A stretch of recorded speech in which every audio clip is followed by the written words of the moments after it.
কই নহয় जितना चादर है उतना ही पैर फैलाओ স্কুলৰ কাৰণে ৰেডি হতে চালো কাপোৰযোৰ বহুত পুৰণি হৈ গল কেতিয়াবা ভাবো আৰু নিপিন্ধো পিছত চিন্তা কৰি যেহে চেলাৰী পাও এসাক মোৰ কানফুলিযোৰ মোৰ অঙ্গনবাদী শিশুসকলে বহুত ভাল পায় পখিলা নিচিনা দেখা যায় কাৰণে ওলাই গলো স্কুলৰ কাৰণে মানে প্ৰথমতে টিউচন ক্লাছত যাম মোৰ ছাতিটো ভাঙি থাকিল হেতু আপোনালোকে ইগনোৰ কৰিব কাৰণ ঠিক কৰিব দিম মনত নাথাকে আহি গলো টিউচন ক্লাছত গোটেই স্কুলত ষ্টুডেন্ট নাই তাৰ পৰা গুছি গলো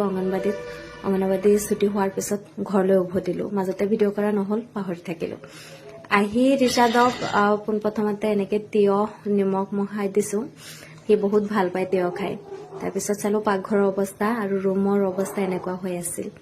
ৰিচাদ যেহেতু মোৰ আগতে স্কুলৰ পৰা গুছি আহিছিল এটোতো হবই তাৰ পিছত বাহিৰত কিবা কামত ওলাইছিলো মুৰ্গী মোৰ পিছে পিছে ঘূৰি আছিল খানা লাগে হিয়াতক চাকচোন বাইকখনক কি কৰিছে গোটেইখিনি গুছাই ৰুমখন গুছাই ধুনীয়াকে মানে তাৰ পিছতহে শান্তি পালো তাৰ পিছত ৰিচাদক আকৌ ভাত খুৱাব লাগে ভাত খুৱাই কেতিয়াবা তাৰ আইতাই খুৱাই দিয়ে মই খুৱালো তাৰ পিছত জোহৰৰ টাইম হৈ গৈছিল নামাজত গৈছো